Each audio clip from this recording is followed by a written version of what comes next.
Here we go. So welcome to the orientation for this online math statistics class. This is Math 142, Section 8111, and this is in the fall 2024 semester. So as I just mentioned, this is an online class.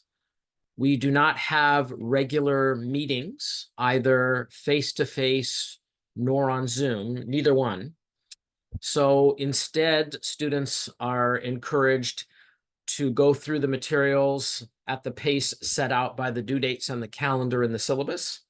And then I will send out reminders, but other than that, we have no set meetings. This is an entirely asynchronous class. And so the only time we will meet after this optional orientation today is for 3 mandatory face-to-face exams, which are listed in the course description and in the syllabus. So other than those 3 times when we'll get together so folks can take an exam in person, the rest of the work is done asynchronously online. And so it's important to realize that we don't have regular Wednesday meetings. Sometimes people see the Wednesday day in the course description and think we meet every Wednesday, but we don't. We only meet on the dates described in the course description and the syllabus, and those 3 dates are it for our mandatory meetings. So having said that, what is the goal of today's orientation? I want to do 2 primary things. I want to introduce and explain how our Canvas site is set up and how students can make use of that in order to perform well in the class and succeed. And then we also have a website connected to our Canvas site at our publisher's website, meaning the publisher of our textbook, which is Pearson. And the name of that in general is MyStatLab. So I'll refer to that as MyStatLab moving forward. And on our MyStatLab website, that's where all of the graded assignments are that you do to practice your problems. That's where the electronic version of the textbook is, and things like that. And so all students will need to be able to gain access and go to the MyStatLab website, because that's where you'll do your homeworks and quizzes. And actually, that's where you'll take your exams as well, even though we'll be face-to-face for those. You'll do them on a computer on MyStatLab. So the 2 parts of what I want to do today are to explain the Canvas site, and then probably take a break, and then explain the MyStatLab site and how to become functional there. So to begin, I have our Canvas homepage in front of us. Once a student is enrolled in the class, then they are able to go to the Insight Canvas dashboard for all of their classes, and our class will be there once you're enrolled. Then you click on the class and you can go in and you should see this home page to get started. So on the home page, I have a link to the syllabus, and I have a link to this Zoom room that I'm using right now. And so after today, the value of the link to the Zoom room would be if I scheduled to meet with a student to talk something about the class with them, then oftentimes we'll meet on Zoom using the same link. Or I have posted office hours. Half of my office hours are on on campus live in my office. And during those times, I don't go on to Zoom, but the other half of the time I have Zoom office hours, and then this Zoom link will take you to my Zoom office hour as well. And the schedule of my office hours is also on the syllabus. So you can always come back to the syllabus here and look over information about the class. So we'll take a look at that next to see what information is there. And so I'm clicking on the link to the syllabus, and it will take us over to the syllabus hosted on the Dropbox website. And so from here, you can always look through the syllabus for information. So on the top, you have for example, the dates of those mandatory exam meetings. So those will always take place on Wednesdays from 5 to 7 p.m. And they're on October 9th, October 13th, November 13th, and then December 11th for the final exam. And those take place on the DVC Pleasant Hill campus in the L149 room. The L stands for library, so this is in the library building. And you can pull up a DVC campus map and see where that is. but you'll want to go to this Library 149 room on these 3 Wednesdays from 5 to 7 p.m. to take the exams. And we'll talk obviously more about that in the future.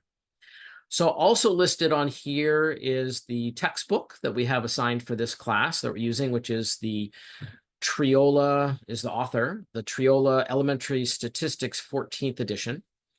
And specifically, we have one and only one ISBN, meaning a textbook sort of ID number, associated for this class. And there's a reason for that, so I want to try to explain that.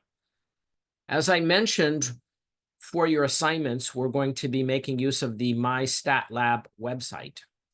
And on the MyStatLab website is a digital version of our textbook. So by going there, you have the textbook available to you digitally at least, as well as the assignments that you're going to be doing. So every student has to be able to access that website on our publisher's MyStatLab website. So that's actually the only requirement for this class. So instead of demanding students go and buy a particular textbook or buy a particular calculator or any of those things, the only requirement for this class is access to our MyStatLab website that is linked to our class. And I point this out because there are different ways that you can gain access to that website, and I'll talk more about that when I'm explaining the website during the latter part of this orientation. But just up front, it's important to know that if you are getting access to the website by buying a textbook, the 14th edition of Elementary Statistics, it must come packaged with an access code for our linked MyStatLab website. And that means the textbook must have this ISBN associated with it, and no other ISBN will work. Now, this is offered by the DVC campus bookstore. But for example, if you were to go on to Amazon and buy a copy of the 14th edition of this book with an access code to MyStatLab, it won't work for our class. You have to have this specific ISBN. Now, most students won't do this anyway. Most students will probably go to the website and simply register directly and buy access with a credit card. That will be the most common way. Excuse me. And then you don't need to worry about any of this. However, the ISBN is important because only this ISBN links to our website. Now, the reason we have a special ISBN is because DVC worked with Pearson to get a much reduced access code price. And so typically when I've taught this class over the last dozen years, the access to the website was something over $100, $110, sometimes more, sometimes less, sometimes an $80 semester subscription, things like that. And starting this semester, we've got it so that if you purchase access on the website, it's only $55. And that's great. So a great reduction in price. So you can take this entire class and have an only minimal cost of $55 to be in the class and get everything done that you need to do. There's no special calculator cost. Everything else is included in the site. Now, if you're worried about all this and this is confusing, which I don't blame you, it definitely is. As I point out here, initially, the website will give you access for a trial period of 2 weeks for free. So you can get started on the website immediately, and you don't have to figure out whether you're going to get something from the bookstore or buy access for the website with a credit card. You don't have to figure any of that out to get going. And then you can spend a couple of weeks getting up and running in the class, making sure you understand how things work, getting a good head start, and then worry about how to take care of that financial burden to maintain access to the website over the next couple of weeks. You can figure that out. So also on the front page of my syllabus here, you can see my schedule. So I'm on campus 2 days a week, Mondays and Wednesdays. And there's a little OH for office hours. So those office hours, I'm actually in my office. But also on Tuesday and Thursday, later in the day, you can see from 2 to 3:15, I have office hours. And those office hours are on Zoom. So my Tuesday, Thursday office hours are on Zoom from 2 to 3:15. And so you can always use the Zoom link that we just saw on our homepage and join me in my Zoom office hours on Tuesday or Thursday at that time.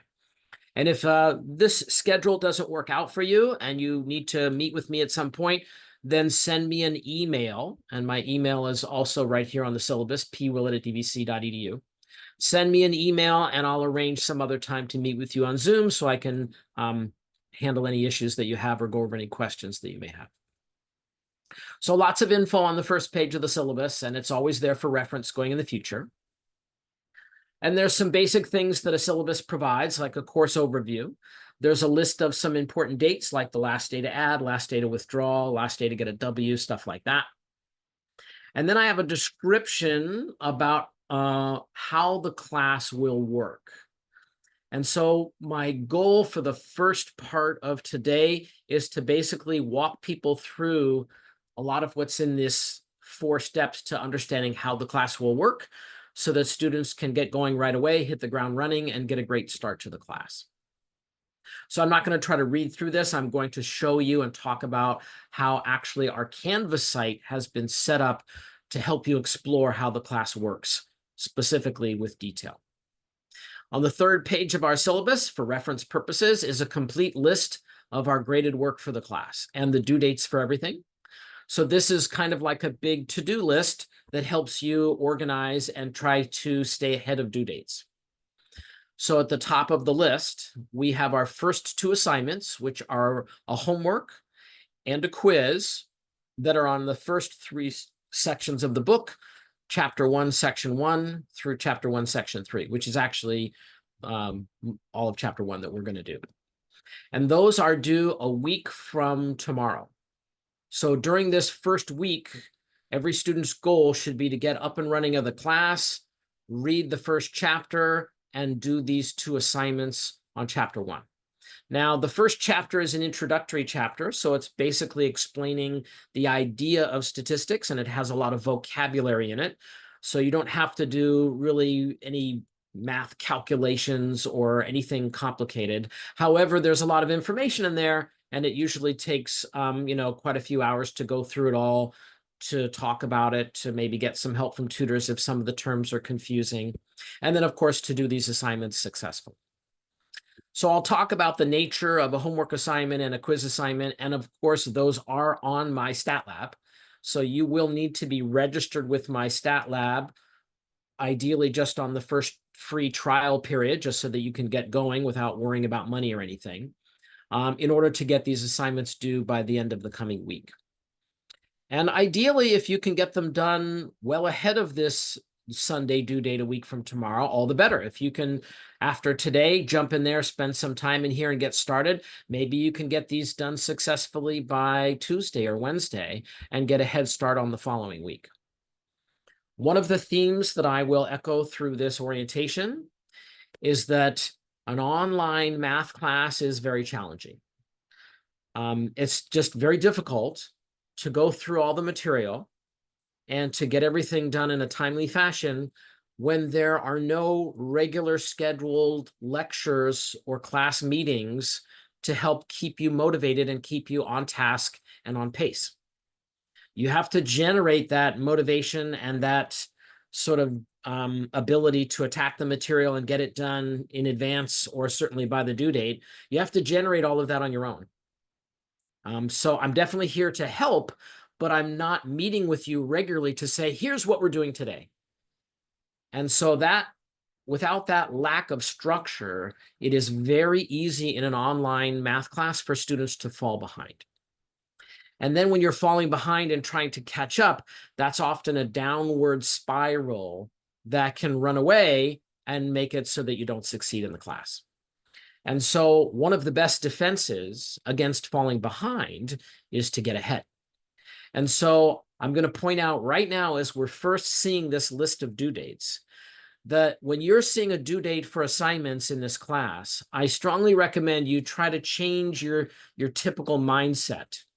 Instead of thinking about, wow, I'll be working on these assignments to get them done by September 1st here on Sunday, and thinking that means that you should go in and do them Saturday or something near the due date. I recommend that you instead try to be working always on the next assignment that's due without any delay, without waiting until near the due date, without procrastinating. And instead ask yourself not, can I get it done by this date, but how far before this date can I get it done? That's a change in mindset that a lot of times students have a hard time adhering to or thinking about because you're used to looking at the due dates to tell you when to do things. And you've kind of been trained to do that. But again, the number one defense against falling behind in any class, and definitely in an online math class, is to get as far ahead of the due dates as possible. And all of these assignments in front of us on this page right now are available right now. So there's no limit as to how far ahead of these due dates you can get. You don't even have to wait for me to explain chapter 2 for you to begin working on chapter 2. You're not waiting for me for anything because I'm not scheduling presentations of anything. Now, I do have recorded presentations of me explaining everything on the class, and I'll show you that in a few minutes on our Canvas website. So instead of waiting to come to a class where I talk to you about chapter 2, you can go watch the video of me explaining chapter 2 to you today, or chapter 3, or chapter 4. My explanations of the material are all available for the entire semester right now. So there is no limit on how far ahead of these due dates you can get. The due dates simply provide a limit of how far you can wait to do them before you're beginning to fall behind. And the best defense against falling behind is to get ahead. So having said that, you can come back to this list and you can see where our face-to-face meetings are here in the plan and in the calendar template here. So we can see our first midterm is on chapters 1 through 4.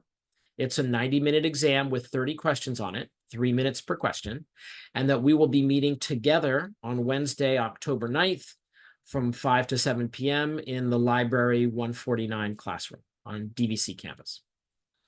And then this is how it looks for the whole semester. So here's the whole semester of us in front of us right here, finishing with the final exam at the end. Now, I'm not going to go any more through the syllabus. It's here for you to reference. I do recommend you read it through thoroughly and contact me if you have any questions about it. There's descriptions about participations and keys to success, student learning outcomes. Of course, grading policies are here in probably more detail than most students want to look at, but this is how the grading works for our class. And on our exams, I do use a curve. It says these exams are graded on a curve based on the class average.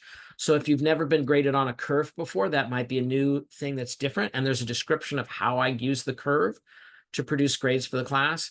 And at the very last page of the syllabus, there's even an example of what it looks like to have grades distributed on a curve, in which there's 20 exam scores and how the grades were distributed to those scores based on the class average. And this was an actual exam I gave, I think it was 15 years ago now, something like that, in which the average was 62 out of 100. And the high score was 96 and the low score was 35. And here's how the grades were distributed.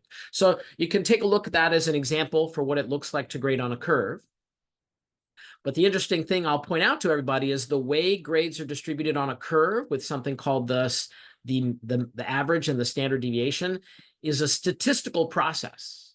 So actually, we're going to learn about how that curve was created and distributed for the grades in this class. So maybe by the end of this class, that curve will make a lot more sense than it does at the beginning. Anyway, so there's the syllabus. And again, if you click on the syllabus link on our Canvas homepage, you can always go back and review that in detail. So having gone over the syllabus, let's look at our Canvas site on the whole and get an idea of how it's designed to help you get started and get going in the class. And then after you're up and running in the class, what things on the website you'll use to continue to learn statistics and to advance in the class and to do the class assignments.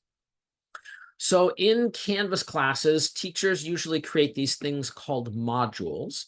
So the second tab on the left here says modules. And if I click on that, we will see, let me collapse them so we can see the overview, that I've created 3 modules for this class. The first module is an introduction to the class, which is kind of what I'm giving an orientation about today. The second module is how you would get started learning statistics and how to use MyStatLab, which is our publisher's website that we're linked to. And then the third module is videos. So the first two modules are really just about getting going in the class. And after you get going in the class, you'll probably never use these two modules again. Once you're up and running and going in the class and you understand how things work, you won't really have much reason to return to these modules at all. You'll probably at that point on our Canvas site only use the video module where I have videos of me explaining all the material. So let's look at these first two modules and dive into how you would get started in the class. So the introductory module starts with a copy of the welcome letter that I sent out a week ago to the class. And so if you weren't quite registered that time or didn't receive that letter, even though most people certainly should have, because I sent it to everyone who was registered or on the wait list a week ago.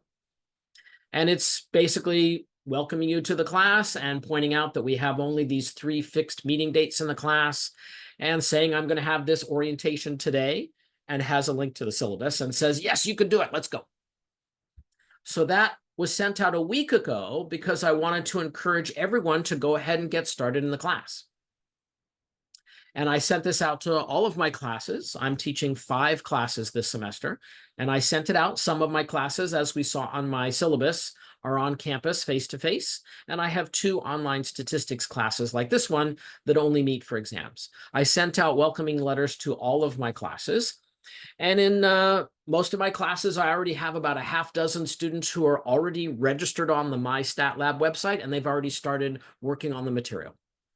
And that's a great way to get a head start. If you haven't done that yet, no time like the present. The best defense against falling behind is to get ahead. Everything for the entire class was available to all students a week ago when I sent out the welcoming letter. And so no reason not to hit the ground running and try to get a great start in the class. And there's going to be a bunch of confusion in the beginning. So getting a head start on sorting that out, getting your questions answered, getting the help you need to get a good start in the class is the best way to begin. So the welcome letter encouraged people to do that, and a copy of it is in this first module. Then I have a module just with a video from me introducing myself, and it's got about a 10-minute video of me explaining the challenges of taking an online math class. And a lot of what I emphasize in this video is the importance of getting ahead on the due dates and trying to stay ahead during the course of the semester. So if that's something that you think is worth more thought for you, then you might watch my video here. I do want to point out one detail here, which is really only here. I do encourage students to reach out to me via email. And I say specifically here, do not use the Canvas messaging system to try to contact me. It just hasn't worked for over a year now, and they can't seem to fix it. I've tried working with IT, so I've just abandoned trying to use it. What does that mean? This inbox thing over here, you might get stuff in there.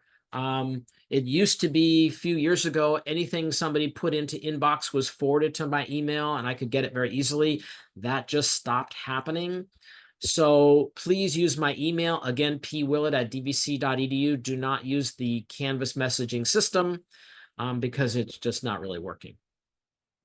So other than that, after this introduction to me, I have 2 pages talking about how to navigate the course and going over course policies.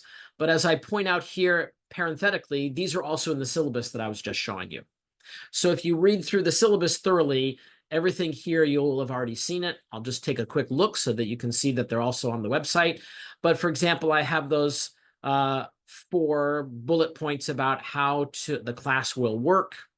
And then I also have a list of the student learning outcomes, participation, and keys to success, grading policies. All of those are directly from the syllabus, some of the key points from the syllabus. So then the last 2 pages of the introductory module are just a place for students to access resources that are available to you from DVC.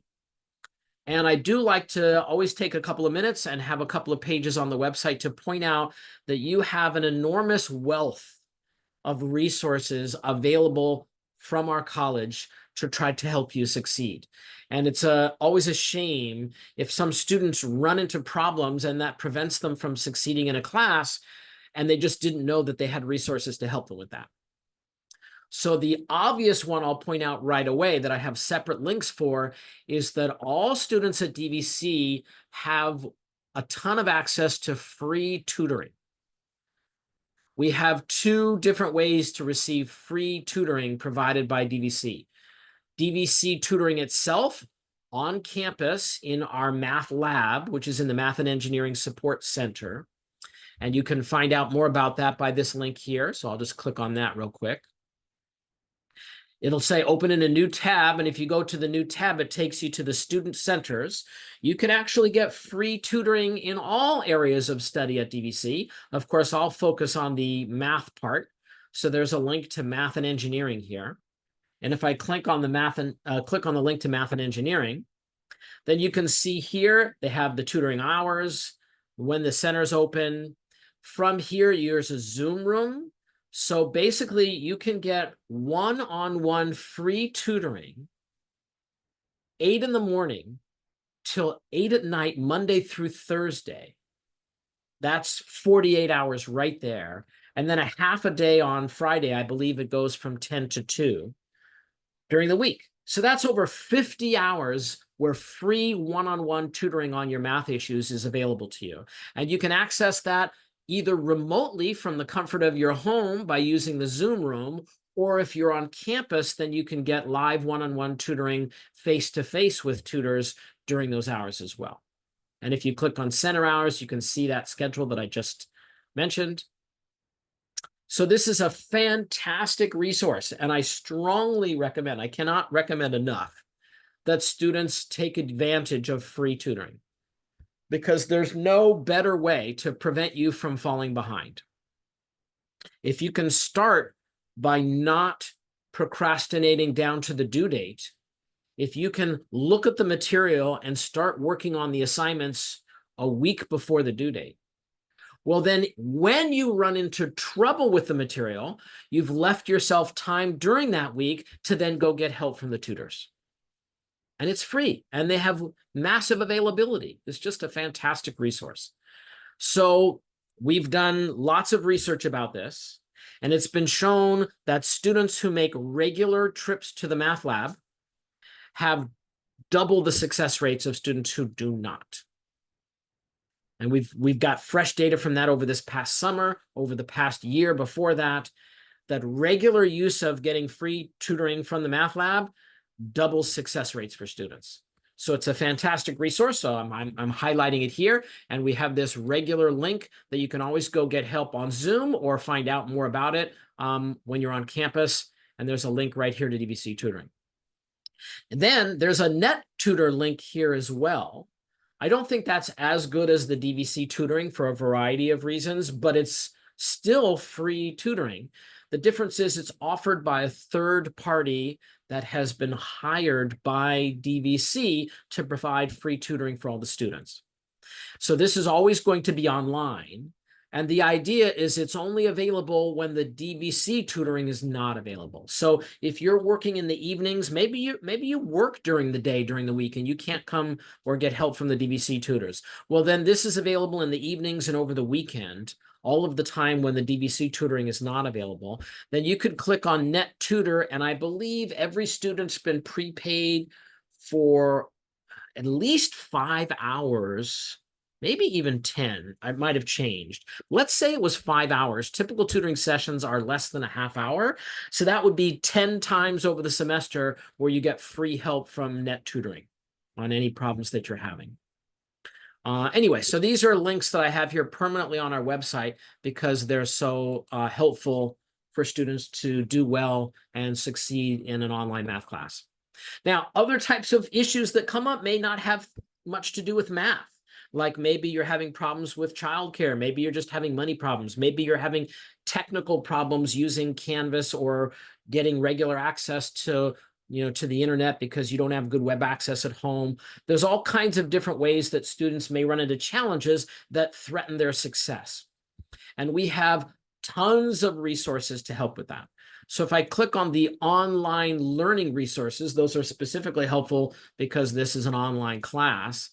Then if we go to this link, they've set up a Canvas course to structure how you can get help. So if I click on that, you'll see here that there's basically modules, but in this case, the modules are sort of more designed about what kind of help you might need. So we have campus technology support, campus Wi-Fi, how to get logged in if you're having trouble logging in on a laptop or something, Canvas and online learning supports, like how to use Canvas, how to do different sorts of things. Microsoft account support. So if you're trying to get set up to use Microsoft Word or Microsoft Excel or something like that, all of that software is provided free to all DVC students, but there's still some issues about learning how to access it and how to use it. So as you can see, to take technology basics, for example, if you're having a hard time getting regular access to the internet at home for some reason, you can check out from our IT center at DVC a free Wi-Fi hotspot that you can just carry the Wi-Fi around with you and access whenever you need it. You can check out laptops, you can check out calculators, and of course you can get help on just using any technology that you need to use for online learning. Zoom specifically, if you're confused or having trouble using Zoom to join me in office hours, obviously there's a few of you here today, so you've overcome that hurdle at least initially. So just imagine that if anything was giving you trouble with online learning, all of these modules are here to help you. And there's a link to these from our Canvas site. You can always go back to our Canvas site. So I'm going to click out of this Canvas site and go back to ours. So that was the online learning resources.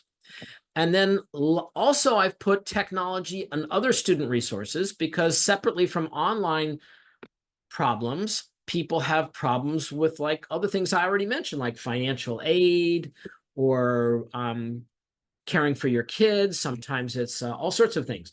So this is the counseling and student services link. And you can see there are just tons of resources here. Some students need help with depression because that gets in their way during the semester of being productive. And so having counseling help can be immensely helpful. It could be childcare, it could be financial aid, it could be food scarcity, could be housing, all sorts of things.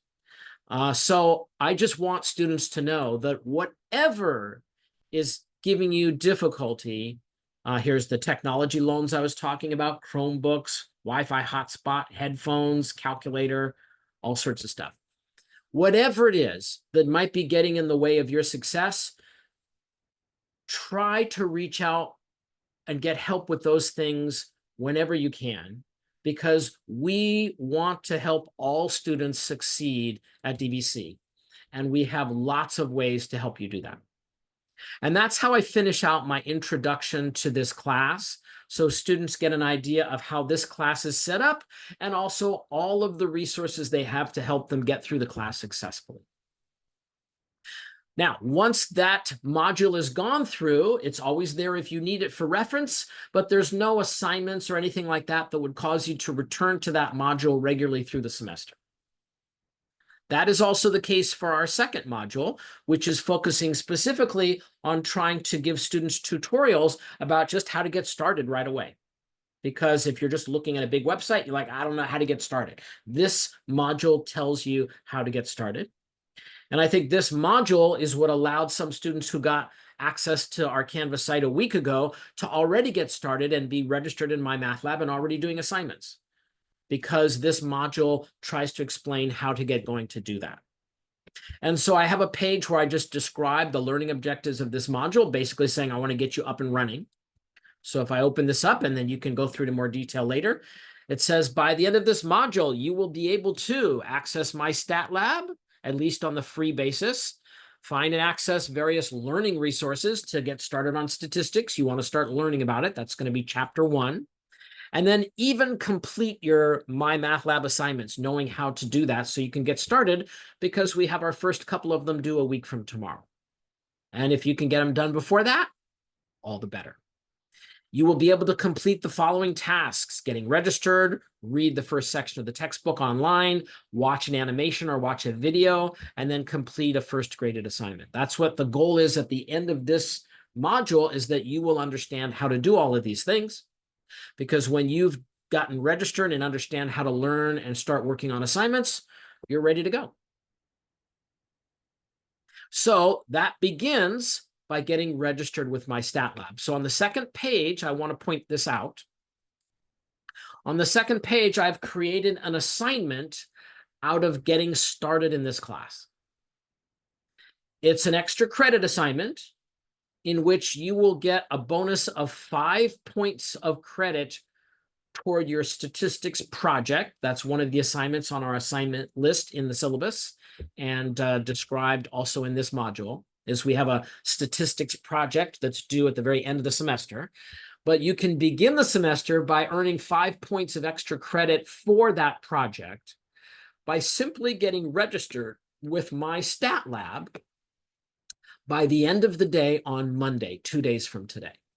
In fact, I'm going to recommend anyone who is here or who watches this orientation that while watching this orientation or getting ready, you just immediately register for MyStatLab, and I'm going to walk through the initial steps for how to do that. It takes usually 3 to 5 minutes to get up and running and get registered with MyStatLab.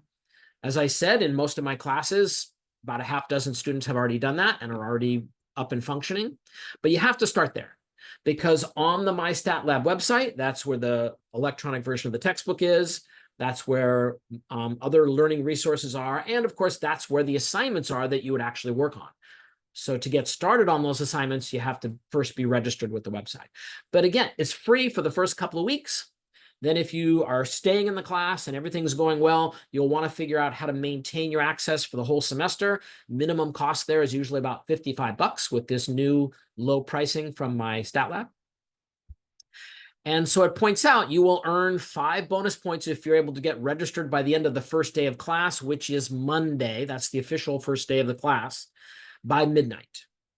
But you could do it today. It's available right now. And you can start, and it just takes a few minutes to lock in your registration, lock in this extra credit, and then you're officially ready to get started in the class. Now, I do have a handout here, and if you click on it, it'll open up, again on Dropbox, a PDF that explains step-by-step how to do it. It takes a few steps, but not too many. So that's there for reference, but I'm going to just kind of show you as best as I can right now how you would do that. So here's what it looks like to complete this extra credit assignment. I won't be able to do the whole thing because I can't register as a new student on MyStatLab because I'm already registered there. But I can show you what it looks like, and you can see it's very similar to registering with any new website like Facebook or eBay or any site that you would go to and register with them. You give them your email and your contact information and your name, and then you create a username and a password that you then can use to log into the site. So it's pretty straightforward, but I'm going to show you a couple of things you need to know to do it for this class. So the first thing I'll point out is that the website that you want to register for this class on MyStatLab is set up by me. So I created the assignments on there, and it's obviously working with our class. And more importantly, that website for our MyStatLab class is linked to our Canvas website. So in order to register for that, you have to go through our Canvas website. You can't just go to MyStatLab separately and try to register for our class. You will not be able to do so. You have to go through our Canvas site because they're linked together. So let me show you how to follow that link. To begin the process of the free registration with MyStatLab to get started, you would click on the third link on the left here, My Lab and Mastering. And there should be a link here. So I think I might need to log out to show you this correctly. Let me try it. I'm currently logged in as a fake student onto our Canvas site. So you'll see our Canvas site the way a student would. And then the student would want to click on this yellow button here. All right, so then it will take you over to Pearson. and it will already know which class you want to register for. It'll already know which class because they're linked. So if you follow that link from our Canvas site, it should know which class you want to go into. Now, if you have ever used the Pearson class sites before, and you may have because they're very common, this is an international company and they have My Stat Lab for statistics, they have My Math Lab for other math classes, they have My Bio Lab, My Chem Lab, they have all kinds of classes. So if you've ever registered with Pearson again, then your username and password should still be good, and you could just log in to your account that you registered with them before, and then try to add our new class onto your registration. So you would try to link this. But if you are new to Pearson, or if you had that a while ago and you don't remember your username or password or something, then you can click on create an account. And then again, that will be like registering with a new website. You provide your email, etc. So let me see if I click that, if it treats me like a new student, I can show you. Yeah, that's good.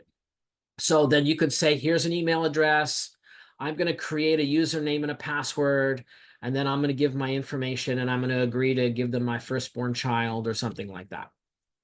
Now, if I put in information here, they're just going to say, you've already got an account, and it's not going to allow me to create a new account. So let me go back a page. So let's say because I already have an account, I tried to link with this new one. Let's see if it shows me the introductory page. If I can show that to you. Accounts linked. I think because I'm already registered as, yeah, so it's not going to show me what I need to show you. So let me just describe what you would then expect to see. So if you click on this and you either log in with an old registration or you create a new registration, which just takes a couple of minutes, then it's going to take you to a page in which they're basically going to ask you to register for this class. To register for this class, they're going to offer you 3 options.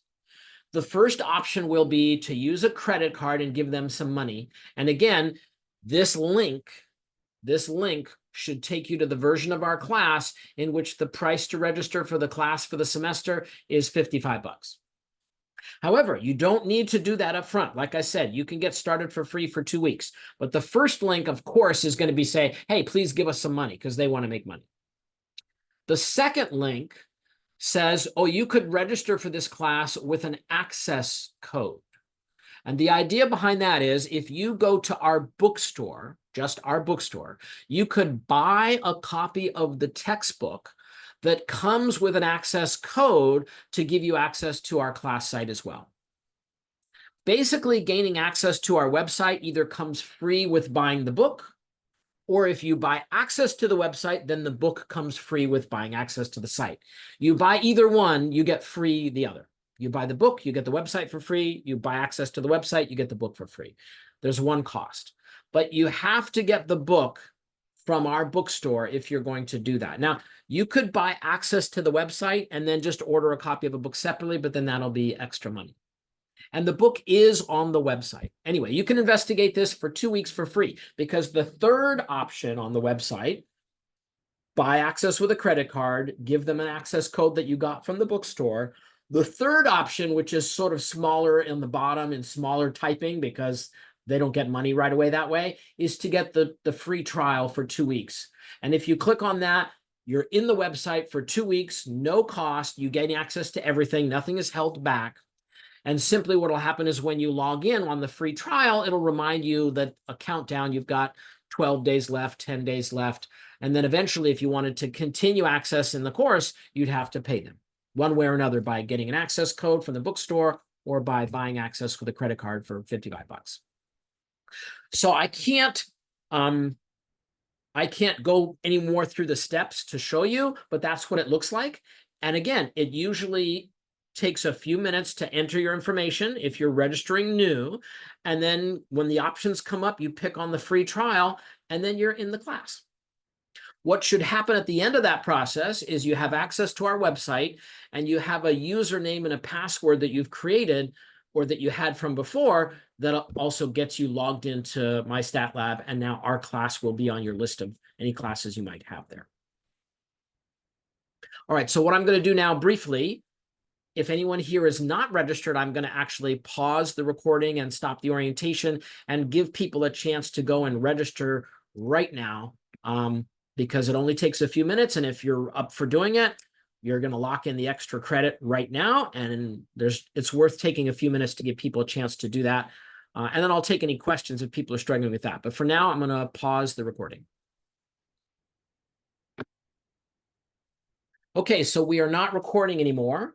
So let me just ask folks directly if you want to try to get registered now, or if you want to give that a try, or if you're having a problem, or maybe you've registered already. You might be one of the students that did that, and you have some other question. Any questions about anything at this point?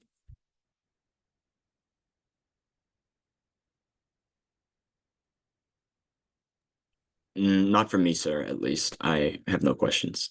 Okay, have you taken a look at getting registered yet, or not yet? Uh, I have signed up with Pearson. I just need to remember my password. Okay, there is a link there, Yeah. It's gonna take me some time to do it. But Right. yeah.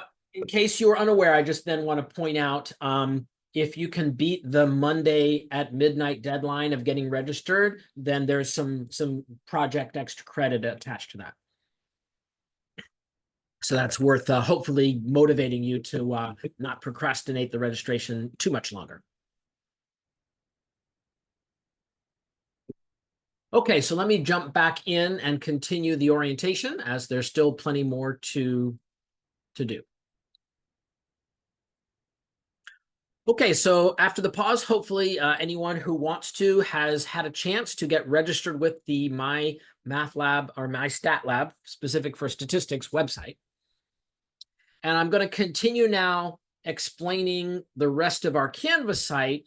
And then in the second part of today's orientation, I'll go over to that My Stat Lab website that hopefully people have been able to register for and talk about how to use that. Okay, so back to our modules. Completing the assignment by Monday at midnight of getting registered with My Stat Lab. That's where you lock in the 5 points of extra credit. And you don't need to inform me about that. You don't need to send me an email. There's nothing in this page that you're supposed to click on. I will simply, after midnight on Monday, I'm going to take a snapshot of all the students who are registered in My Stat Lab, and then that's my list of who gets the extra credit at the end of the semester. So all you have to do is get registered, and then you have secured the extra credit at the end. So then let's assume that a student is registered in My Stat Lab. Then I have a page here that talks about what you want to begin to do to start working on statistics. So learning the statistics, getting started, will mean that you're going to want to start learning about chapter 1 in the book. And that I'm pointing out here in this Canvas page that you have a variety of options for how to do that. You can watch a section video lecture or an animation, or read the textbook on the website. Or of course, if you have a physical copy from the bookstore, you just open up, start reading chapter 1. There are PowerPoint summaries available to all students on the My Stat Lab website. I use those in my video presentations. So if you're watching me go through the material and I'm using these PowerPoints to organize everything, you can also get those PowerPoints for yourself, because they're kind of like pre-made notes or a shorthand of the main topics of each section. Those are available on the website. There's a lot of learning resources. So I have a little video here of me showing how to access the learning resources that are available on our Canvas website here, and how to get started with the book here. So these videos may be helpful, and this module helps guide you through that. This module page, I should say. So that was learning statistics, getting started learning statistics. Then when you've begin reading chapter 1, maybe you've read chapter 1, section 1, you might be then ready to start trying to practice doing some problems, whether you can take what you read about and what you learned about and get going on statistics problems and doing your assignments. So that's in a module page here called Getting Started on Homework and How to Enter Answers. So once you've learned some of the material, and there's a little cat here saying, I'll wait till you've read chapter 1 or watched a video about chapter 1. Once you've done that, Now that you've had an introduction to how to learn the material, you can go ahead and try to do a homework.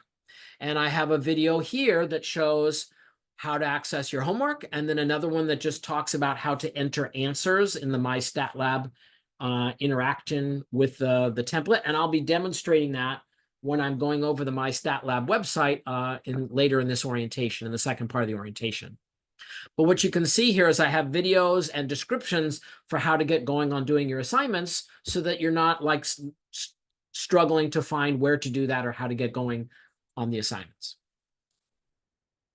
Then once you start doing your assignments, that's going to keep you busy trying to meet those due dates in the syllabus and on the website, trying to get ahead of those due dates all the way up until our first midterm on chapters 1 through 4 is just you learning the material and doing the online assignments.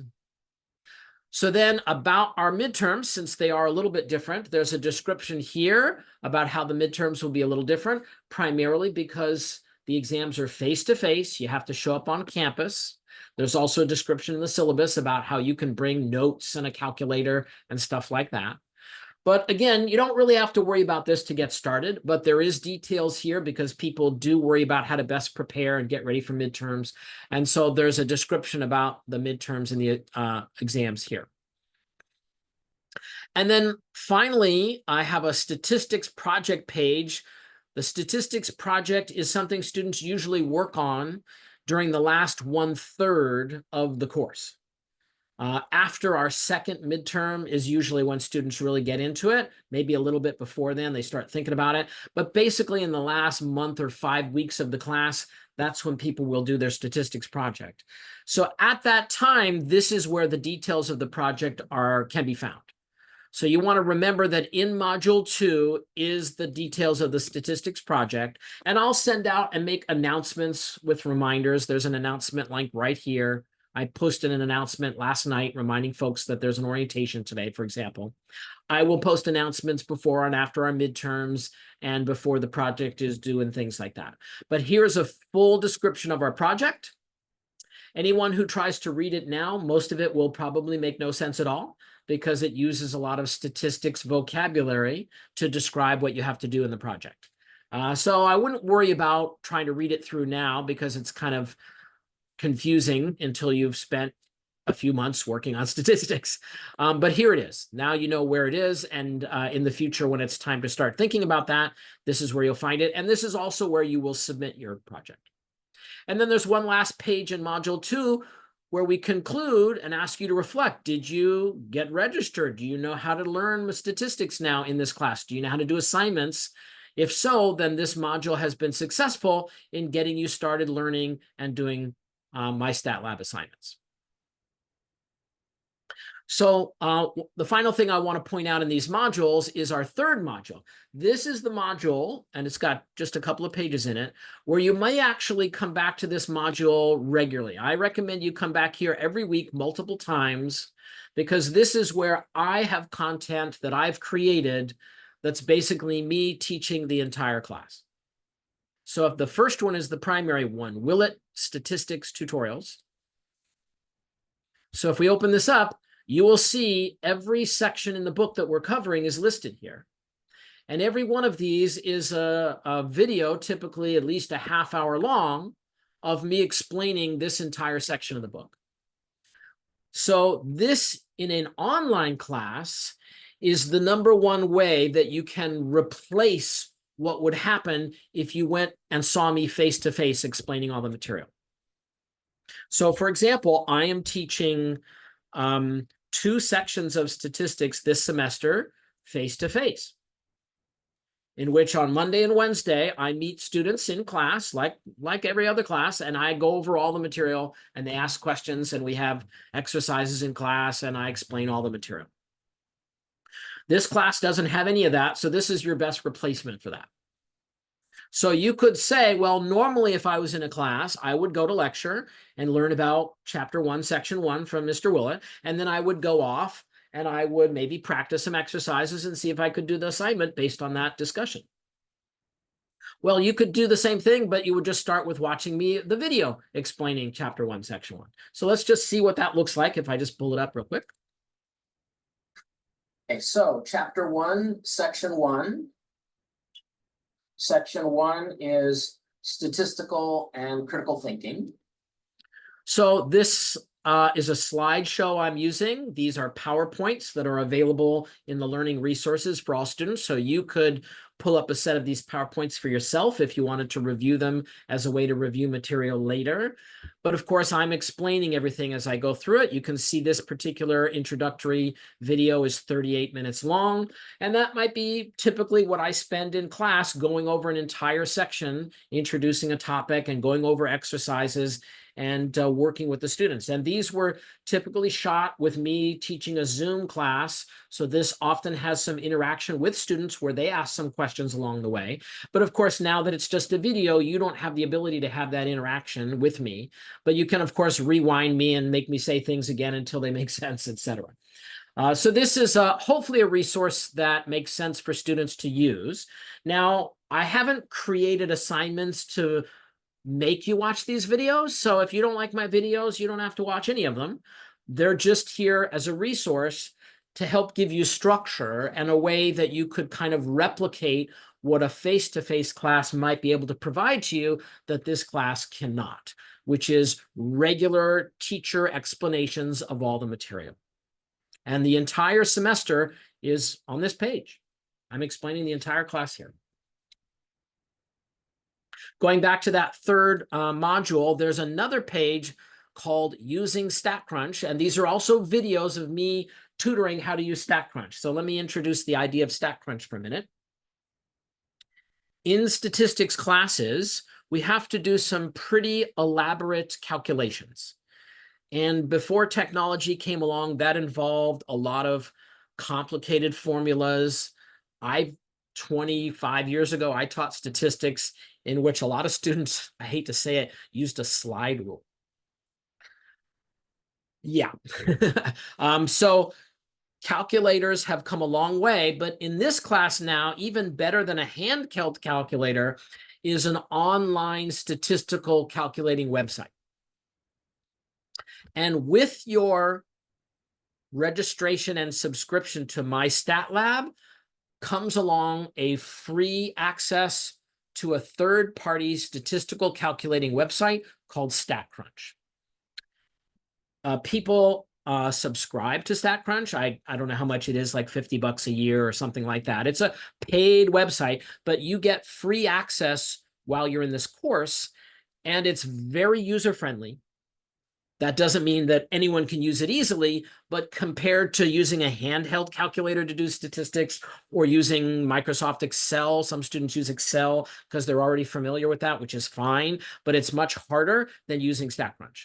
So I'm strongly recommending, it's not a requirement, but I'm strongly recommending that you commit and learn about using StatCrunch for all the statistical analysis calculations in this class, because it's free with Pearson. And when you're working on your assignments, it's built into the assignments. So you can, from an assignment that says, figure out this calculation, you can click on StatCrunch in the problem and use it to do the calculation. And sometimes they give you a data set, a bunch of numbers in a problem, and you can just dump those immediately into StatCrunch and have it do the calculation for you. It's really nice. It's really the best experience that I can provide for students to do their statistical analysis. Now, to help support that, I have this page where I have tutorings of how to do all of the primary calculations we need to do for this class using StatCrunch. So there's a window right up front here and a link just about getting started in MyStatLab to use StatCrunch. But it's too hard to learn a sophisticated statistical software program right up front. It's hard to learn any new program right up front. So what I've done is I've broken it down into what you need to learn in each chapter. So for each chapter, you learn a few more things. And then by the end of the semester, you've learned basically how to use all sorts of stuff in MyStatLab. And then on the final exam, you can use it for everything that you need to do on the final exam. So I've have it broken down into chapter. Now you'll see we first start on chapter 2. And that is because, as I mentioned earlier, chapter 1 is really just an introduction to the ideas of statistics. There aren't really many calculations in it. And so we have no need for doing statistical calculations in StatCrunch in chapter 1. It's more about learning the vocabulary and understanding the ideas. But in chapter 2, we start doing statistical calculations and making statistical graphs and things like that. And so in chapter 2, I have videos here explaining how to use tools in StatCrunch to help do problems in chapter 2, chapter 3. You'll notice in chapter 4, I've labeled it here, but there's nothing in there because chapter 4, we step away from classic statistics and we focus on learning some ideas and doing calculations about probability. Chapter 4 is a probability chapter, and it does have some challenging calculations, but you just don't use statistical software to do them. You'll use a handheld calculator or Google Calculator or something like that. And so since that's not StatCrunch, I don't have any videos for StatCrunch showing how to do chapter 4. But then again, we pick up in chapter 5, and then for the rest of the chapters to the end of the semester, we're using StatCrunch regularly. Now, these videos are much shorter than lecturing over a whole section. So, for example, if I click on the first one, a table of frequency or relative frequency. Hey there, students. Here's a short video to show you how to organize data in StatCrunch. In particular, how you can use it to create a frequency chart or distribution table that shows frequency. So what I'm pointing out here is that this video has, as an example, a classic one of our homework problems. Now, most of the videos that I have showing how to use StatCrunch will be talking about a specific homework problem that's on your homework. You have a homework for number 2 on sections 1 through 4 of chapter 2 in the book. There's a few problems because I shot some of these videos a year or 2 ago, and the version of the textbook has changed a little bit since then. So there's a few of these problems where I was doing a homework problem at the time that is no longer a homework problem for you, but you still need to use this tool, so I left it there to be helpful. And that, I'll point out, are labeled. Actually, I'll click over here again.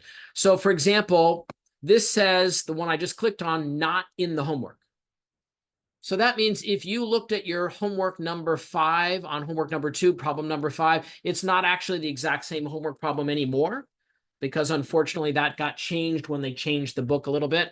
But still, you need to know how to make a frequency table. And so this shows you how to do that, just with a slightly different problem than you have on your homework.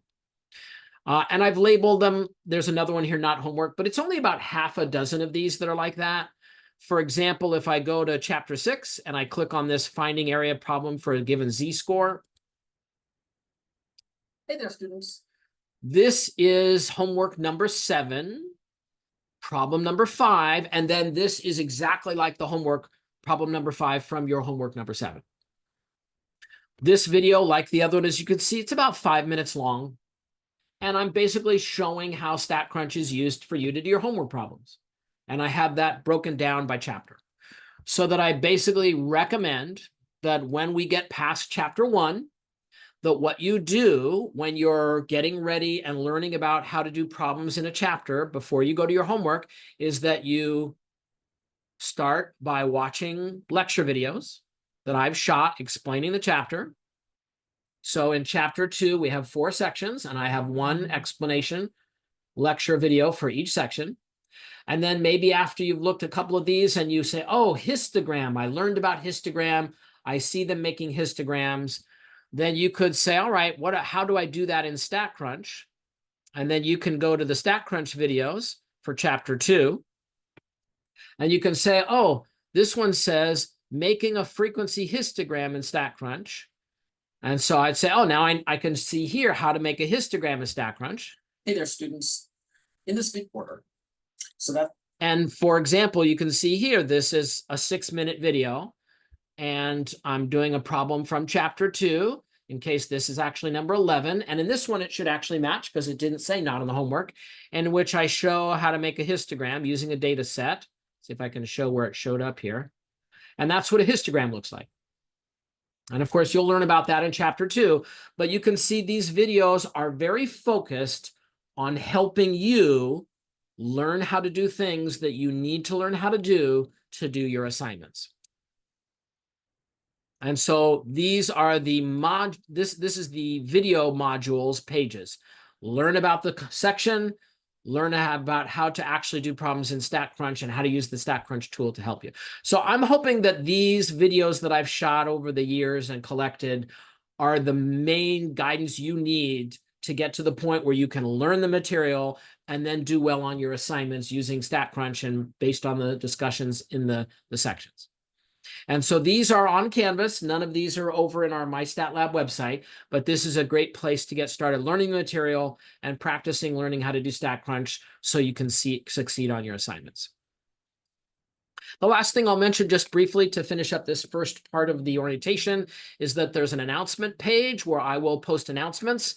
I believe the default is that anyone who's registered in the class, you'll also receive a message in an email that tells you when an announcement has been posted. So that hopefully if I make a, hey, don't forget about our midterm and here's what you should do to be ready for that, that you'll receive those, or other announcements that I post, like here's, I finished grading the curve for the midterm, grades are posted, you can go check that out. I'll make announcements of things like that and they'll be posted here. If, for example, if I click here, you can see the one that I posted so far, which was a reminder last night that we had an orientation today. And then lastly, since this class is online, we don't really have an opportunity for students to get together and meet on a regular basis, face-to-face, or even on Zoom. We do want to provide students a way that you could reach out and work with other students in class. And for that purpose, we have some discussion boards set up for you in advance. So I basically organized them by chapter, and I have one for the project and one for introductions. So I'm not going to make any of these as an assignment because some students like to use them and some students don't, and I don't want to force it on anybody who doesn't find it helpful, but I want to make it available if students want to reach out and connect with other students in the class, because you can work together and talk with each other and share ideas. And even more specifically, when we do get to our project, you can work on a project, a single project in a group of up to 3 students working together.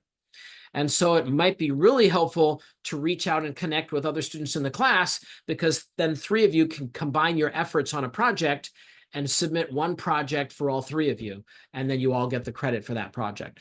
And so the discussion boards might be a great place to connect with other students and work on projects together and things like that. So all of that is available on this discussion page here, and you're welcome to make use of that or not. Again, it's another resource for you to think about. So that's everything I wanted to cover on our Canvas website. Are there any questions about anything on our Canvas website before we close out this first part of the orientation today? Any questions at all?